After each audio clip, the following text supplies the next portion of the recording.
Farming games are quite a controversial topic. Compared to other games, they don't have a lot of action or nice graphics, especially since we already have such a tough life in the real world. Why do I have to keep working in a simulator game? This is what I believe until I met Harvest Moon, Friends of Mineral Town. The story of this game is quite simple. Just a boy who goes to a small village to inherit an old man's farmland. When people first begin playing this game, they might feel weird because throughout the entire game, there's no specific ending or goal to complete, especially for newer players like me who are very confused. Usually, they just walk around town and go back to lie down on their bed, waiting for the day to end. And on the second day, they quit the game.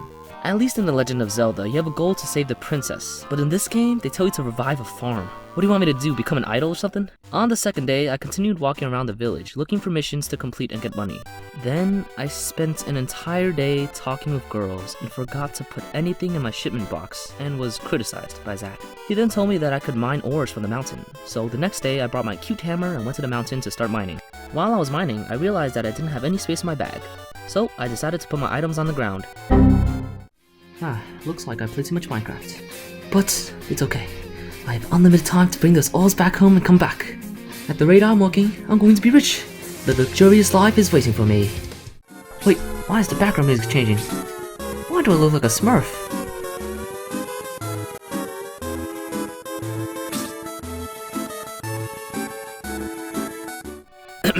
Looks like this game has a limited amount of stamina. If you run out of stamina, you're forced to pay a visit to the hospital. But it's okay, at least this hospital doesn't ask me to pay. Alright, let's go buy a big bag and some animals.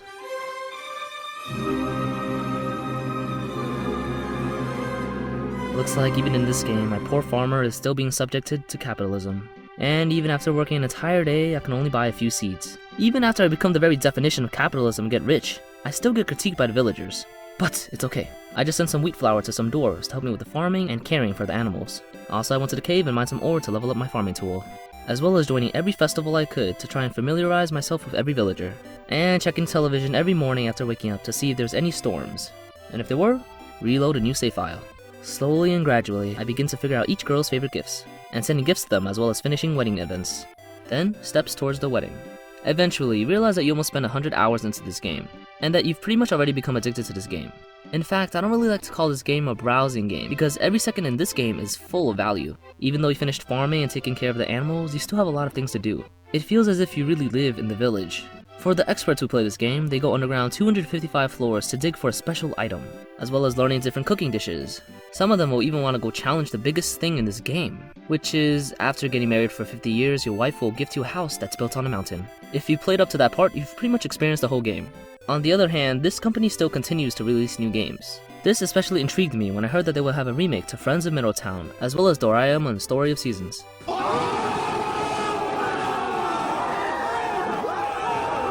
Then, I saw the trailer to the remake of Mineral Town. I don't mean that this game isn't as good as the older series. It's a little weird, this type of animation style. Everyone's face looks much more mature, but their bodies still look really small and young. It looks like every character's height is equal to the size of 2 heads on a dwarf. Fortunately, there's Doraemon and Story of Seasons. But if Harvest Moon games can get married, can we call this Harem Moon? But on the other hand, we have Stardust Valley, which is also a very awesome farming game. These two games, Mineral Town and Stardust Valley, have a similar plot and playstyle. It's very tough for me to decide which game I wanted to play, because the girls are pretty unique. But look! They have an elevator in this one! God damn it, I don't care which game is more fun, whichever game has an elevator, I'll play that one. Compared with Mineral Town, Stardust Valley added a battle system. You can explore dungeons and challenge every monster you want. And also, the farming area size is extremely big, along with the farming options. This means that you need to do a lot of work in one day. Contrasting the things that are increasing, the walking speed and energy becomes very strict.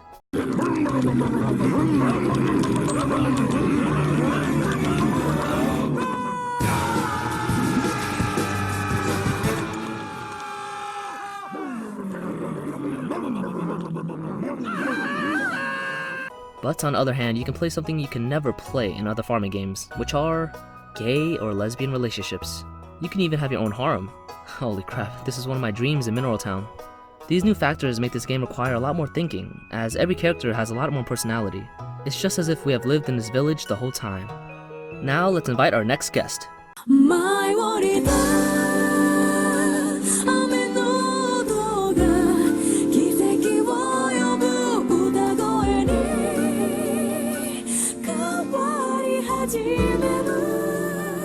You're my light, ずっと君の夢を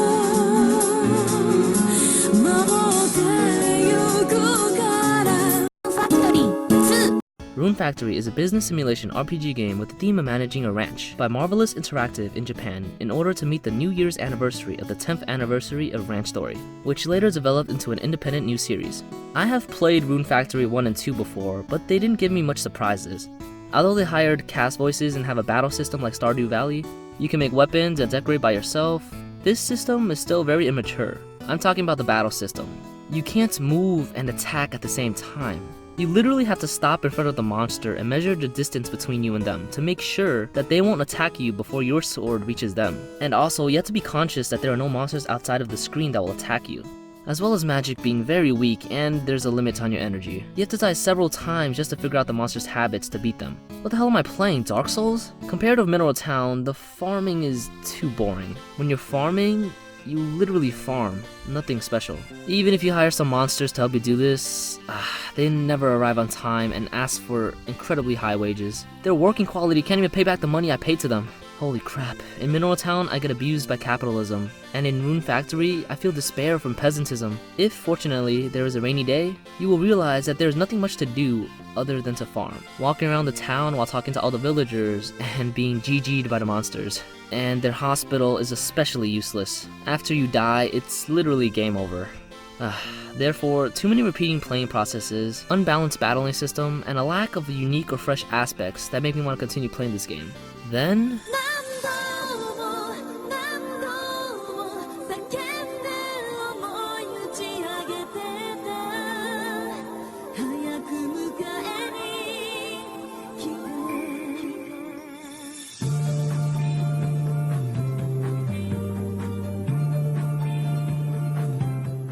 if I really want to pick out my favorite farming game, it will definitely be Rune Factory 3. In my opinion, its impression on me is even higher than the impression Rune Factory 4 gave me. That's because Rune Factory 3 built the foundation for every new Rune Factory game, where they also delete the disadvantages which the older series had. Battling system unbalances? No problem. Now in Rune Factory 3, you can run and attack at the same time. Some abilities and magic become even more powerful.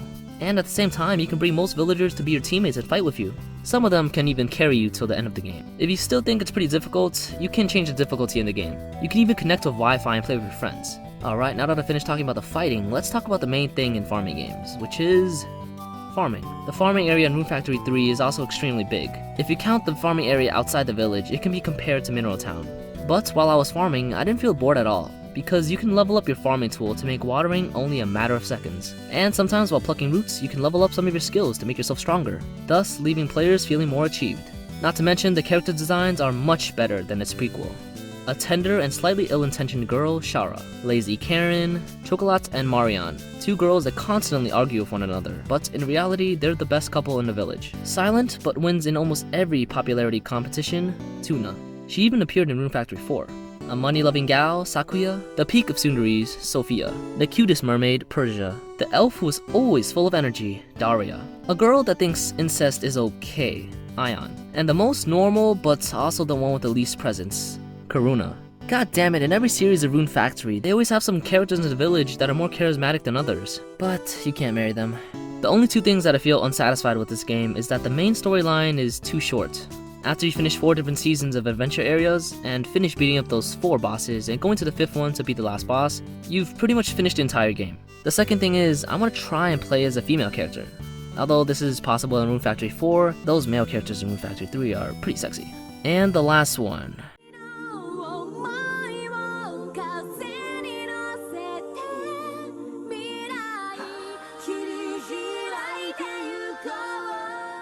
Honestly, I'm a little disappointed in this game. Although the quality of the scenes are improved and the map and content of the storyline become much better, I don't feel anything different, anything fresh from Rune Factory 3. Even some villagers look similar to those from Rune Factory 3. It just feels like the only thing they did was improve the graphics quality. So I'm just gonna stop talking about the game and let's move on to what I'm expecting in Rune Factory 5. Firstly, the quality of the scenes. If it's possible, I hope that they can have the maps like in Zelda. But of course, it's impossible for them to do this. It's just in my imagination. Maybe in Rune Factory 6 or 7. The second thing I want Rune Factory 5 to have is a big map. Although in Rune Factory 4, they have a very big map in the adventure area, I also want the town to be big. Every time I walk around town and lose focus for a few seconds, I'm already in the adventure zone getting punched by some monsters. Number 3. Town events and missions. Of course, this is also a big advantage in Rune Factory 4. You need to achieve or improve on something in the town event, but the percentage to trigger town events are very low, and we don't have so many things that can happen before we marry our partners, especially those boring missions. Look, I know that they're trying to teach new players how to farm and dig, but it feels like those villagers are trying to teach kindergarteners. Come on now. And if I refuse to accept those missions, I can't even level up my seeds. Compared with those town events, I prefer the system like in Rune Factory 3, where you can accept missions from the mailbox and boat. At least then you can decide what time you want to do those missions. Number 4. Growing kids. In the Rune Factory series, after you get married and have children, you don't have anything to do. Those kids are literally just furniture that can move. In Rune Factory 4, you can bring those kids to adventure with you, but they can never grow up. Therefore, my expectation is for those kids to have some features that come from our partner, like fox ears or butterfly wings. God damn, that would be so cute. Just like in Rune Factory 2, where you can have your kids go to school and help you work.